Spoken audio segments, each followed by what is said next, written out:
Hello, and welcome back to Novelty with S&B. I'm your co-host, Beck.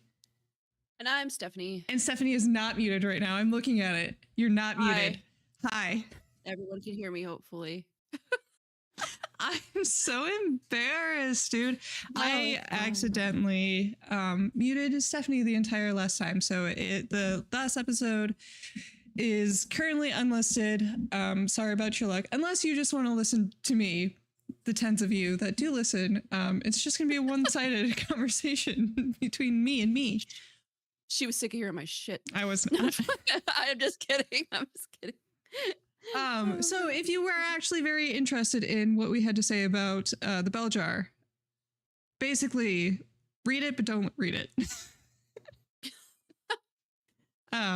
Yeah, it's very okay. It's very okay. It's important American literature, but it's very woe is me. Yeah. I feel like it's in it's for your girly elitist who is sad. Yes. Your Gwyneth Paltrow's of the world. Yeah. Yes. Yeah. Yes. Anyway. That's kind of how I seen it, but. So today is going to be kind of a interesting episode because we have one book that we're going to be talking about. I will be kind of like talking about, because I read two books.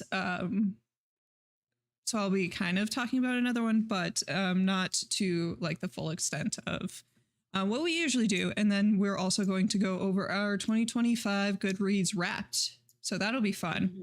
And our goals. And our goals. Yes. That'll be fun. So let's start with, what tea are you drinking? I am drinking.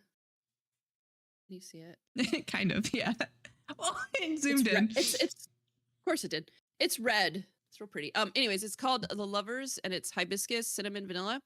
And the ingredients are hibiscus, cinnamon, roses, shatavari root, maca root, lavender, and natural extracts of cherry, fruit, and vanilla bean. From Magic Hour, I'm assuming. Oh, yeah. Yeah, of course. Always. You know, also, no, go ahead. No, you go ahead. I was gonna say, for any women that are listening, I had really bad cramps the other day. Okay, sorry to the men who are listening. This is really quick. Well, but I don't know, dude, because we're gonna get into the women who run with wolves for a while. True. So you might want to come in at the end of the episode. So, it was bad. I was, and I always take I go between like Tylenol and ibuprofen, like as you should do, even with headaches and everything. Yes. And nothing was really working. And I drank I think it's the Goddess of Wellness or whatever. I can't remember exactly which one. Gone. Yeah. Gone. Before cramps are gone. My glass, not the tea. Empty. The cramp. Yeah, I'm sorry. Well, that too. But my cramps were completely gone. I felt so much better all around. So I ordered a whole. So if you order like a whole thing of tea, because that was a sampler set. Yeah. If you order the thing, you can order this little cute like apothecary jar, and it'll come in that. And it's like 65 servings. You get a lot. So it's a little pricey, but they are like a small business, so I don't mind paying a little extra, and it helped. It's better than taking a bunch of Tylenol. I'm gonna try it again next month. I don't know if it was just a fluke, but it was amazing. I mean, either way, I'll drink the tea because it's my favorite one that they make. But yeah, anyways, it was really nice. So yeah, and there's some they are located in Ojai, which I figured out is only an hour away from me. I want to go so bad. Me too. I can't believe you haven't gone. You need to go. I know. I'm just like I don't know. I'm a wimp when it comes to like driving by myself. But I do well, need especially to go. in like unfamiliar areas. Yeah. But yeah, I should before my next cycle, I should probably go because I also experience fun times. Yeah, that tea's amazing. But we'll stop talking about that and you can tell me about the tea you're drinking. I was lucky enough to have a sister-in-law that gifted me these very pretty. Isn't it cute? Yes. And then you gifted my husband I realize it's mirrored. But they're very pretty. Yeah. Here's the backward. There's the back. I loved them. That's actually Jeff and Jake, if you didn't know. I'm just kidding. No. So it's are they good? Yeah. Yeah, it's just like tea. plain. Yeah. Yeah. But it's the box. it's for the box. For the aesthetic. Yeah, it's so cute. I thought they were cute. So you gotta fog this one up. It's so cute. Yeah, fog it. Fog it. He says I remember Jeff telling me he liked like the whole London fog thing. So I was like, oh, I can get him tea too, because he likes tea. He does, yes. And I thought those were cute. They are. We'll put them right there. Merry Christmas. Yeah. Put Moomin back up there. Little friend. No, Moomin. I love him. Cool. Dude. So, yeah. Just plain old tea. I woke up to, well, I didn't wake up to him, but I walked into my room and he was just hanging out on the bed. It was very fun. I love him. Isn't he fun? I will get, I will mention more Moomin stuff later. So don't worry about that. Don't worry. It's coming. It's coming. But we'll get into the Women Who Run with Wolves, since that was our you and I's personal January book of the month, because as a family group we decided to read 1984, Brave New World, and Animal Farm. I've already read Animal Farm and you've already read Brave New World, which is very funny because we're just like superheroes. I could have finished Animal Farm last night, but I decided not to. Yeah, and I'm gonna probably finish it tonight. Did you? So. You sent me a TikTok of like a cat walking on two legs. Did you see what? Yeah. I saw. I was laughing. It's an enemy. So A Brave New World I've read before, but I haven't read it in a really long time. I'm really excited to talk about. It's been about I have a lot to say about that book. A decade for me, so it is like I got through like the first part. I'm like, yep, I remember. Yeah. That's so good. I have so much. But anyway, I have a lot to say about this book too. So I do. So it's a little different than what we had initially expected. We had expected like more the folk tales than the self-help part of the book. The folk tales took like maybe 2 pages, and then the rest of the chapter was more of like a psychoanalyst of deep diving into what these tales mean and how you can apply it to like your everyday life and how to like get into your wild self. Some of the stories that I personally enjoyed was like Baba Yaga. I have her on my wall. The Ugly Duckling, of course. But as far as it being something that is actually inherently useful, probably not. I felt it was just very long-winded for one thing, and for another thing, I have a little bit of an issue with the self-help genre in general. For me, it's just a little too self-centered, and that could just be, again, like maybe I'm just making mountains out of molehills, but I feel like when we get a little too individualistic, and you know, when we're starting to read 1984 and Brave New World, but no, when we start to get a little too individualistic, and when we start to try to apply things that are important to just us instead of us as a community, I feel like there's too much of an issue. Especially when we got to that part where if your partner doesn't support you exactly how you want them to support you, you need to cut them off, or like you need to cut everybody off that doesn't support you exactly how you need them to. And that's just not, that's not how life works in general. Otherwise, you're going to be a very lonely person, or it's just you're not contributing to society whatsoever. You're contributing to you. So initially, those are my issues. What about you? So I did think the folk tales and everything were very, I love them. You know, we love a good Yes. fairy tale, whatever, folklore, love it. The explanations, like you said, very drawn out. Some of it was very repetitive. It's like she's saying the same thing over and over. I'm like, okay, I got it. I understand like wanting to deep dive into each story to show how women's importance has been depreciated in our society and how we can like reclaim the wildness or feminine energy, right? I get it. And I think there is like a feminine energy that is rooted in all females somewhere. Um, but this was just like like I said, two um long women in my opinion. And I also think that her like pretty much dissertation, you know, she had like a dissertation on every single one of them.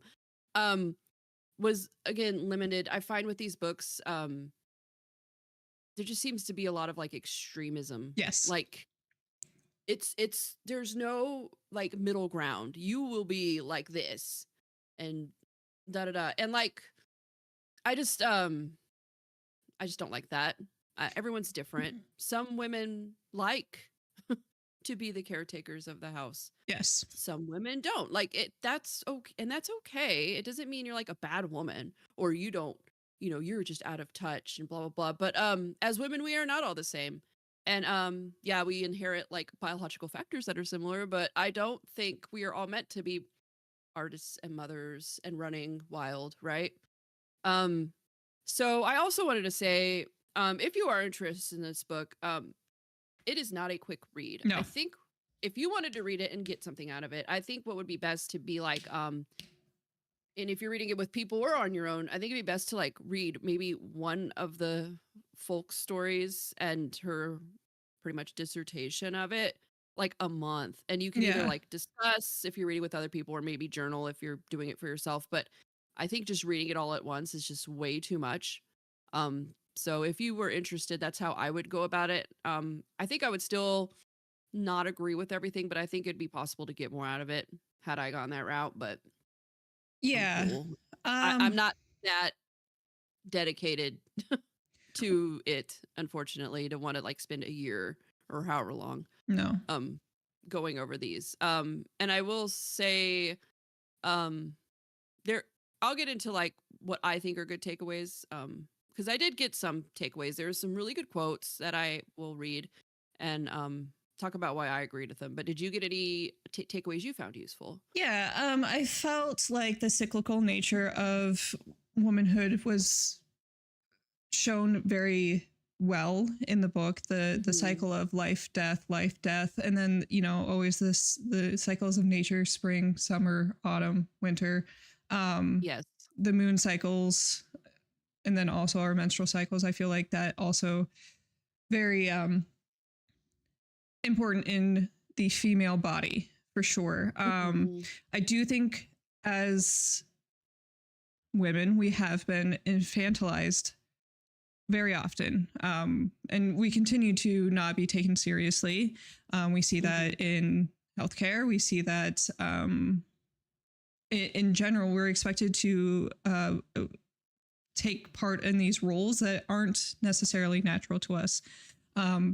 However, with that caveat, like just because we take part in these roles that aren't necessarily natural to us doesn't necessarily mean that we also are like these wild women either.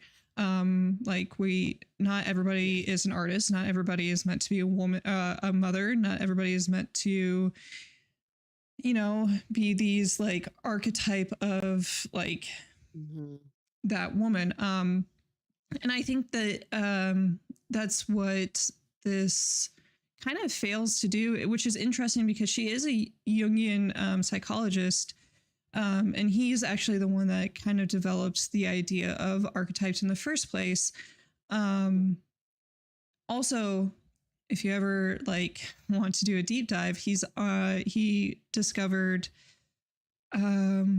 was it him or somebody else? I think he's one of the founding people that is like with the hero's journey. He understands that every story that's ever been told basically follows the same cyclical, or not cyclical, but So generally speaking, every story follows the same path.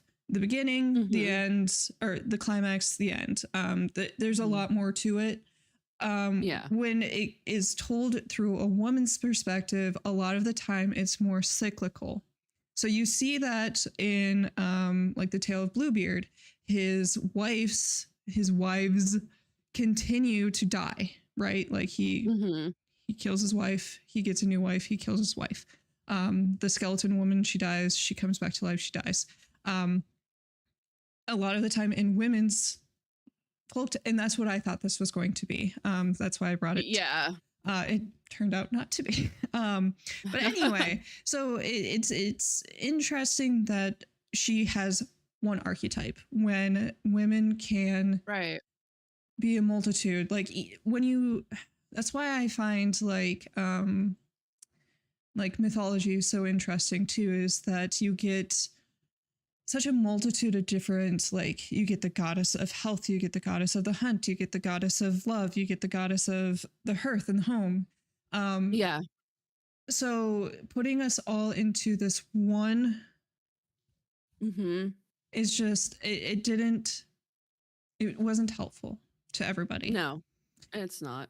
And I do know that, and especially as time goes on, and as it's going to get into my gripe with like social media and TikTok, and I still use TikTok, so don't get me wrong here, but the more and more that we've been chronically online, right? And this is society, this isn't just like us in general, but it seems to have pushed us more and more into this ideal image of what a woman is supposed to be. You're supposed to have this fantastically clean house. You're supposed to have this luxuriously long hair. I'm generalizing here because obviously it's not exactly the same to everybody, but and you scroll and you scroll and you scroll and you scroll and you see this constantly. This is exactly and like of course you can curate your social media feeds to be, but it's you're not getting away from it. No. And I think a lot of what is shown to us is something that's like the women in our past were never allowed to have, because the women in our past have always worked, right? Yes. So that goes back to our ideals with the bell jar. Bell jar, yeah. It was definitely like white housewife needs a lobotomy, right? But that there was only a handful of women that were actually ever allowed to be housewives. You see this in Thomas Hardy's work. He wrote Tess of the D'Urbervilles, and he wrote Far from the Madding Crowd. Throughout history, women have worked along with men. You don't hear about that ever. No. Yeah, you don't. And the idea that we are subjugated and we're kept in our houses is such a ridiculous notion. Yeah. And that we need Women have always worked. We need to rewild ourselves is kind of a weird notion. Yes. That was my tangent. Okay, so for me, there was two quotes. They're a little long, but I'm going to read them. That I really enjoyed, that I liked, and that I connected with, I guess, if you will. So I'll read the first one. There is probably no better or more reliable measure of women, or of whether a woman has spent time in ugly duckling status at some point or all throughout her life than her inability to digest a sincere compliment. Although it could be a matter of modesty or could be attributed to shyness, although too many serious swoons are carelessly written off as nothing but shyness, more often a compliment is stuttered around about because it sets up an automatic and unpleasant dialogue in the woman's mind. If you say how lovely she is, or how beautiful her art is, or compliment anything else her soul took part in, inspired or suffused, Something in her mind says she is undeserving, and you, the complimenter, are an idiot for thinking such a thing to begin with. Rather than understand that the beauty of her soul shines through when she is being herself, the woman changes the subject and effectively snatches nourishment away from the soul self, which thrives on being acknowledged. That Yep. was excellent. That is excellent. I read that and I was just like, holy shit. oh yeah. Yeah. That, I mean, I don't even need to explain it. Obviously she was doing an explanation. So Yes. there it is. But I really identified with that. And it made me actually, I get compliments from, friends and family. Okay. Not necessarily strangers anymore. But I always either joke about it Oh yeah. or I make a face like, and my daughter is always like, you need to stop being so mean to yourself. And that's made me realize I need to get better at it, because I don't want because I have girls that look at me, that look up to me. So that's part of it. And then when I read this, I'm like, you know what? If somebody compliments me, like, I need to just say thank you. Yeah. Like, instead of like, because what I do is like what you were explaining, everyone's house, everyone's this. You also see all these beautiful women my age in their 40s. And then I see myself, and obviously I don't look like those girls. I don't have, and it's not always a filter. Sometimes women are just blessed and have beautiful skin and have, they're just beautiful. But just because I'm not, my kids think I'm beautiful. Yes. And I need to not be like, no. Absolutely. I need to be proud of that, but it's hard. And it's something I do have to change within myself. And you see your children as beautiful, so you have to understand that you took part of that as well. Yes. Yeah. Yes. Yeah. I also, as part of like the rise of social media too, I feel like a lot of that is somewhat of guilt too, of like, well, I should have just taken better care of myself this entire time, or like, oh, I can't afford these products, and like if I just had these products I would feel so much better. I would look like them if I just had these and I have to stop myself from like going down this rabbit hole of I don't look like these women because I don't have X, Y, and Z. And in reality, it's that like it's generations of them being able to afford vacations, not having to work, not having the stress of being in capitalism, them being able to have like cosmetic procedures done. And the fact that I don't know, like I can't speak for you, but in my family in particular, like looks were never something that was as important as your ability to do good work. So as my family has always been generationally, I wouldn't say poor, but like if you ever had two nickels to rub together, then you gave one of them to another person that needed it. So it was never something that like was important. Like you don't worry about your looks first, you worry about how good of a person you are first. And the rise of social media, it makes you feel very self-conscious, and living in California, that it doesn't help, but two, very self-centered, like, oh, like what am I doing? And in reality, it really like for it being like a social media, it really does like divide us. It's very interesting. Yeah, absolutely. So I loved that. I thought that was beautiful. And then another quote that I read, and this, I apply it to, I can apply this next quote, or I should apply this next quote to a lot of things. So although like this may not be a quote I used to be a complete wild woman, I think this is a quote many people could use for anything they've wanted to try. So it says, all the not readies and all the I need time are understandable, but only for a short while. The truth is that there is never a completely ready. There is never a really right time. As with any descent to the unconscious, there comes a time when one simply hopes for the best, pinches one's nose, and jumps into the abyss. If this were not so, we would not have needed to create the words heroine, hero, or courage. It's very good. Again, another one where I was just like, okay, so she got some stuff to say. So I think that can be applied to so many things. And I do think, so overall for me, I do think women in today's world are definitely like underappreciated. We know that. And we're often seen, I was trying to think, you could probably help me with this. I was trying to think of one aspect where women aren't just seen as the help. Yes. I can't think of one.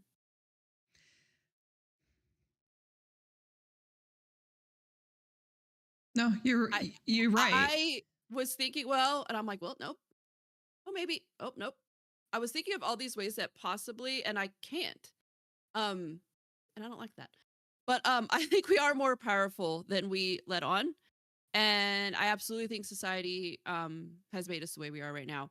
I may not like run naked through the woods, paint a masterpiece, or completely embrace myself like as a woman, but I think there are some practices, small changes that can be very significant.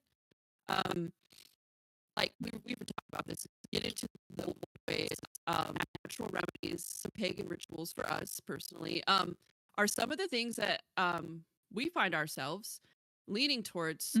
And for me, it's to like embrace that side of us that does yearn for more. I do have it. Yes. It's not as wild as this book, no, the direction, but I do have it. I do have I need to be doing more, or I can do more, you know? And I may not be running with wolves, but I feel like I'm okay with just seeing them, you know, like there they are in the distance and I'm somewhere back here and I'm okay with that. Does that make sense? Yes. I feel like mine is more that I have been so what is it called? Like distracted, right? Like we have this like silk screen of what you're supposed to be doing, social media, your job. That's another thing too. Like we have to work. Your job, these friendships that you're supposed to keep up, but I say friendships loosely. I don't like your coworkers. You're supposed to be cordial, and then you're supposed to like figure out how you're supposed to interact with your. But I do feel like in your daily lives, there's always been women in the background, right? That have been coming together. They've been doing like my grandma would always go and like have coffee with her girlfriends or call her girlfriends on the phone and just chit chat, or go to like craft circles, or have like bake together. Like there's always been, yes, although we've always been the help, we've always been in the background doing something together. And I feel like that is an important thing to continue to do. As we move forward. I agree. Yeah. I agree. I think I need to plug in your headset. This headset. Hold on one second. Yeah. Okay, okay, sorry. You're fine. Yeah, I'm gonna I'll drink my coffee. Quick. Hi, everybody. Pause. Go use the restroom. Go grab a snack. Go grab a snack. What's your favorite kind of snack? You can't hear me at all. I really like. What have I been snacking on lately? Oh, I've been really obsessed with oranges lately. I have orange time every day. Oh, so this wire. Oranges are very good for your collagen production. So if you eat an orange every day, it helps with collagen. Did it stay plugged in? Can you hear me? I can hear you. Okay, I was worried because it was yelling at me. Okay. It's okay. I was just talking about orange time. Ooh, yum. Yes. On a side note, because I didn't actually bring up Moomin Troll as we were talking about the women who run with wolves. So this kind of weird thing that kind of happened in the beginning of this year, which we're only like, 11 days into it. I've started watching Moomin, Moomin. he's this it was a anime in the 90s, but it began in 1945 as like a children's book series. It began as a way of experiencing displace, or the author wrote it as like her like symbolism of displacement during World War II. It was written in the final chapters of World War II. Her family and friends were displaced during the war.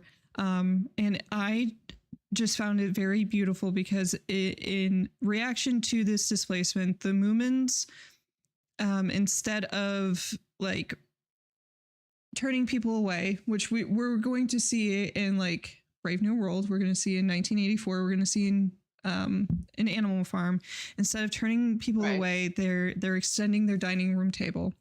They're opening up rooms for people to come and stay. And I think that's what we need more these days. Yes. So Absolutely. know who your neighbor is. Extend a helping hand when you can. That's it. I love that. I love the Moomins. That's nice. Moomin. Yeah. Moomin. I read the first one. It's probably gonna be a theme of 2026, but let's get into 2025. How many books did you read this year? 56. I read 53. No. But how many do you remember how many reread last year? Because we weren't able to do this at all last year. I think I was in the 70s last year. Oh yeah, but we were reading like RKU cringe that are like 3 pages. I know. Last year, the shortest book I read was Taken by Canada, and it was 4 pages. Oh my god! How many pages did you read? I read 19,806. Oh my god! I just popped down to yours just real quick, just scanned. Stephanie. So, thanks to Brandon Sanderson. Mm-hmm. I read 30,591. Jesus Christ. I should say 30,000. I probably listened to like 25,000 of them. Well, yeah. That I know it's like the same, but it's so much easier for me to get through these long books when I'm listening to it. I once again am attempting to do a spreadsheet of, because Goodreads doesn't give you like, well, obviously it won't, because you're just inputting the books you read. You don't input like your actual data of like, did you audiobook this or did you read it? Right. So I would like to, that's going to go into goals later. I'm getting ahead of myself. Sorry, guys. Okay. So, what was the shortest book you read? It was actually the 11th Metal. That's so weird because mine was the Yellow Wallpaper and I assumed that it was going to be the same one, but it's not. It was a very, very, very teeny tiny novella by Brandon Sanderson. Is it part of the Mistborn? Okay. Yeah. Yeah. Longest I read was Harry Potter and the Order of the Phoenix. How long is that? Stephanie. I'm sorry. I'm sorry. It's okay. I can look it up. Don't look at how big my nose is, guys. Oh, stop. As we were just talking about. I know. we got some stuff to work on. Shut up. It was 896 pages. So not terribly long, but yeah. That's long. That's long. Longest book I read was the Stormlight Archive number 3, Oathbringer, and that was 1,248. Yeah. It's not that long. It's not. Average book length for me was 373 pages. 546. Yeah, Jesus. I feel it's because of Sanderson. That's why I got so into him, and I remember him being somebody I wanted to start reading last year. I'm like, I'm gonna delve into the what is it called? The Cosmere. That's my goal. And boy, did I. And did I ever. I feel like our roles have reversed. sometimes with some things. But yes, that's why the pages or the page count and all this. Yeah. So it's because of him. And I love his books, and it doesn't even feel like reading. Like I get so lost in his worlds that like I don't sleep when I'm reading his books. It's like hard to go to sleep because I want to keep going. Just one more So, chapter yeah. that was made for you. Yeah. Yes. So, what was the most popular book you read? Harry Potter and the Sorcerer's Stone. I really should. It's just gonna be Harry Potter. No, it was Harry Potter and the Sorcerer's Stone. What was yours? Mine, The Invisible Life of Addie LaRue. Interesting. Which was actually pretty good. I actually enjoyed that one. Is it a book or it's a book. It's a movie now, right? I think it's being made into a movie. Okay. I don't think it's one yet. Yeah. I think it's going to be. What was your least popular book? Okay. I think this is because, so when I bought Mistborn Era 2, the Wax and Wayne series, I bought the entire set instead of just one at a time. So that was considered my least popular, which there's no way. But maybe just because I bought the entire set? Yeah, maybe. That's why. Mine was... Or no, it wouldn't have to do with what I bought because it's on... Oh, you know why? Probably because I did read... Okay, sorry. This is Goodreads. I'm thinking of Kindle. The reason why I think it was like that is because So when you go to read a book, you say, I'm reading this. I put the entire set so I could just keep going. Oh, because I knew I was going to go all the way through. And I think most people probably just read one at a time on their Goodreads as far as... And I'm going to stop doing that because it's kind of... skewing your... said the longest... Yeah. Well, it said the longest book I read was the Stormlight Archive, but it was all of them. Yeah. And it's like, well, I didn't read all of them at once, so I had to like go through and it was that one. But figure it out. So I'm gonna stop doing that. I'm gonna start listing them in Goodreads as like one at a time. Because what I did was I did the whole box set, and I think that's what happened. Yeah. Yeah. Mine was Sunless Solstice, the Christmas book that I read. Yeah. Interesting. Yeah. What were your top 5 books this year? My top 5 were Mistborn, Hero of Ages. That all of Mistborn was wonderful, but that book was my favorite out of Era 1 and 2. And yeah. And then the Stormlight Archive, Book 2, Words of Radiance. Amazing. The Twisted Ones, of course. Loved it. Loved the Twisted Ones. The Silent Companions. Really love that. I want you to read that one. And another one I want you to read. Flowers for Algernon. And I actually found that at the library and checked it out for my daughter to read. So she's going to read that. Fantastic. It's so good. It's so good. What about you? Mine was The Fisherman. Loved it. Oh, yeah. Did you read it? Read oh, okay. No, I need to. It's on my TBR. The God of Endings. You read that one. Ninth House, which you should also read again. Yeah, I want to read that one. Ours is just like, you should read that. Of course it is, because it's our top 5s. Yeah, it's our favorites. Sabriel and then Mistborn. Okay. I just, in general, the Mistborns. Because, my least favorite book of 2025 was To Bleed a Crystal Bloom. And you'll notice that in 2025, we really did not read like any romantasy whatsoever.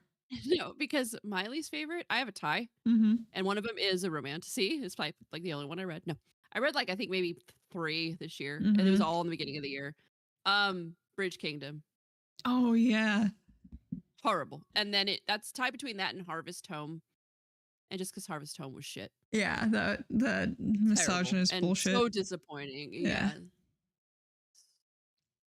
But anyways, yeah. So I think it's funny how much everything has changed, and we kind of get into that with our goals. So why don't you go ahead and start us off with your plans? Firstly, if you want a copy, our tens of viewers, if you want a copy of my Google Sheet, let me know, because I spent a little while actually making it. So if you want it, let me know. I would like a copy. I will make you a copy. I'll make you a copy. So it's going to calculate your total books read, your average rating, and then your total pages. You're going to have to go in and like change like your genre to whatever you actually read, because like I put classics and fantasy in there right now because that's all I've been reading. Yeah. So just so you guys know, if you actually want to, Yes. Anyway, so 2026 plans. So very interestingly, the last time we actually did this and set aside our time to do this was in 2024. So this has been like 2 years. We missed 2025 because of personal reasons, but I went back to revisit them, and Jesus Christ, have we changed? I wanted like arcs and like romantasy series, and like I wanted to grow the channel and all these things. And it's like, at the end of the day, meeting with you is really like the folks that listen, fantastic, but meeting with you is really what I care about. Yeah, same. That's how we started it. Sorry, we used guys. to say we were doing it as a joke all the time. We'd love be like, you guys, but we should start a podcast. Yeah. And then we were like, but what if we did? But what if? And then we all got drunk in Arizona and we're like, okay, we're gonna do it. It's happening. I was looking at the stars. Oh yeah. Yeah. Of course. Yeah. Because that's what I like to do when the sky is clear enough. Okay, so I only have 1, 2, 3, 4. I think as far as how many, I think 48 is a good, because that's about 4 a month. That's a good base. I realize that generally speaking, I go over, but as long as I'm at 48, I think I'll be okay. I see that yours is very close. Very close. Yeah. I would like to do at least one classic a month. I think at this rate it'll probably be more than that, because like all of January. But I think one, just to get like, you know, my foot into the door a little more, because I think they have a lot to teach us. And then I would like to explore more art history books too. I don't know if you know this, but I do have a college degree. It's in psychology, but my minor is in art history. And I have not been keeping up with that. So I would like to get a little more into like the art world again. Lastly, I want to read all the Moomins. Moomin. I think there's 10. But they're children's books, so they're like 62 pages. So next year, my shortest book is going to be Moomin. It's going to be Moomin. That's awesome. Yeah. That's fun. So I also see how much we've changed. It's pretty funny. Don't ever go back and listen to our first Please don't. podcast, people. It's on Spotify, and I really need to get rid of Spotify too. I'm like, I read Haunting Adelaide. You should read it too. That's so good. I read it. Okay, I shouldn't.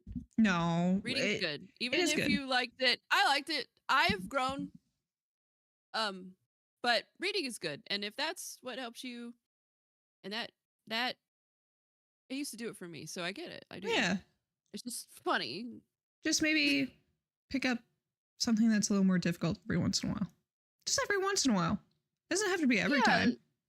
No, and I think that's why I've grown. I didn't stay. I think some girls just stay in the trends, and it's trendy. And that's fine. I think that's kind of what it is. And whenever reading is trendy, that's cool. Like I love that. Personally, I stepped up, and I'm proud of myself for doing that. So. I am proud of you too. Thank you. So I said 50 books this year, and I always like way undershoot it. I didn't want to go way too high to where I won't meet my goal, but I also want something that will be like kind of a challenge. And the thing is though, is like, if I don't make my goal, I would like to read 50, but if I don't, like, that's okay. Cause I don't want to read for the sake of meeting a goal either.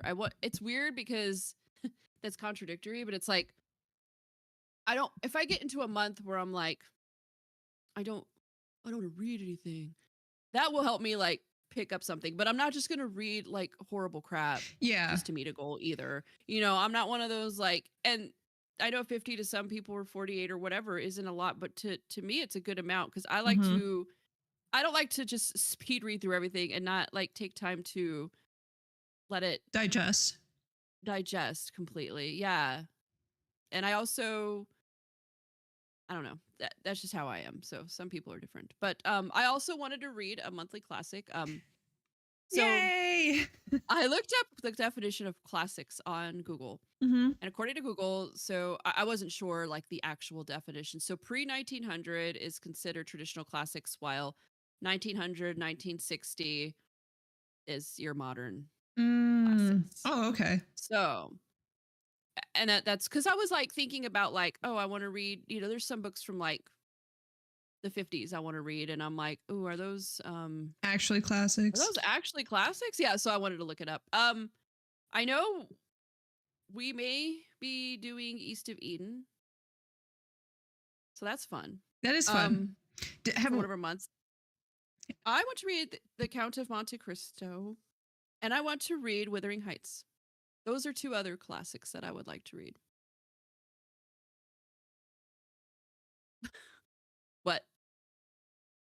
Have we chosen what February is? Because East of Eden could definitely be February. I think it should be East of Eden. I want to read it so bad. And you know what? I see it everywhere now. It could be Wuthering Heights, because Wuthering Heights is kind of romantic. Kind of. February. I don't care. I don't have to go with February. I don't have to go with Valentine's. Yeah. Valentine's, which was originally Saturnilla, but that's a topic for another day. For next month. It's a topic for next month. Please give us do it. I am interested. Are you? Okay. So I guess that we could probably discuss that too, as far as like what our thoughts moving forward of like this channel. Because like, of course I love talking about what we read, but I feel like maybe we could like dive deeper into things too. Other things. Yeah. Yes. Like, yes. Because I do like we were talking about earlier, because we send each other voice notes. That's how I do it. What was I gonna say? Witchcraft sounds kind of silly goofy, right? Like it feels kind of, but the transmutation of energy, because like I was telling you earlier, our energy field has been proven. That feels like something that is very interesting to explore. So maybe we can bring that to the table. Yesterday was the last quarter moon, so I spent the entire day cleaning, and then I cleansed energetically, and then I cleansed myself energetically. So if that's something that you guys are interested in hearing about, yes, we can do that. Maybe some of the history behind it would be, I would have to actually investigate, because some of the modern Wicca is a little wishy-washy. Yeah. I know Imbolc is coming up, which is February 1st. So maybe at some point, that's actually going to be our next episode. February 1st? February 1st. We could talk about blowing the cinnamon. The cinnamon. And then we're also going to talk about 1984. And Brave New World and Animal Farm. We'll see. I'm so excited. We'll see if we can actually get the boys on. I would really hope so. I hope. But if not, we'll write down their thoughts and feelings. Yeah. So I think it'd be fun if they were on here, but if not, we'll probably just have a little like family discussion and then yeah, take from that. yeah, But I hope I hope so too. they want to, but we'll see. We'll see. We'll see. What are you currently reading? I am currently reading Animal Farm. I actually already finished A Brave New World. I'm not gonna talk about it yet though. No. I have a lot to say. I love A Brave New World. Always have. I haven't read it though in like God, 20 years. So Yeah. it was nice to read again. And I love that book and I have so much to say about it. I'm reading Animal Farm. Animal Farm is one I have not read yet. I've read 1984 as well, but it's been a long time since that one. Animal Farm I haven't read yet. It's short, so I'm pissed me the fuck off, dude. Trying not to rush through it. Mm-hmm. But it's only 3 hours long. I know. I'm like an hour into it. Yeah. And I'm like, oh, I have. It makes me sad. I have my notes. You can't read them. Oh, nope, not yet. But yeah, so yeah. What did you think? So it pissed you off? It pissed me the fuck off, dude. I was mad the entire time, but it's fine. Yeah, we'll talk about it. It's fine. Yeah, we'll talk. I'm excited. To talk about these books. Please read them. Yes, guys.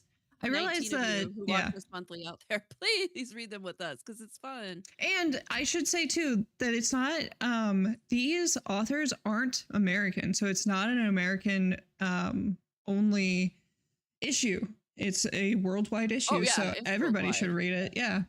Everybody should read it. It's also you could probably find these at your library. Mm-hmm. So I don't think they're not hard books to get a hold of. From my understanding. Mine actually, I borrowed mine on my Libby app. So there you go. Yep. Yeah. So they should be easy enough to get a hold of, I think, for everyone too, which is important. It is. Yeah.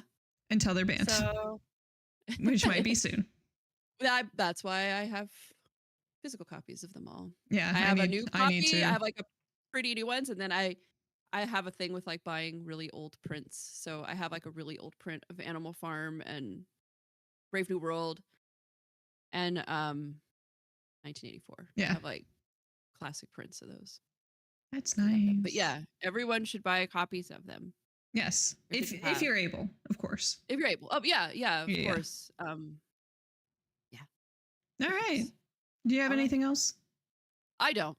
Me neither. That's all for today's episode of Novelty with S&B. Thank you so much for joining us. Don't forget to like, subscribe, and leave a comment. I've been your co-host, Stephanie. And I'm Beck. And this has been Novelty with S&B. See you in the next chapter.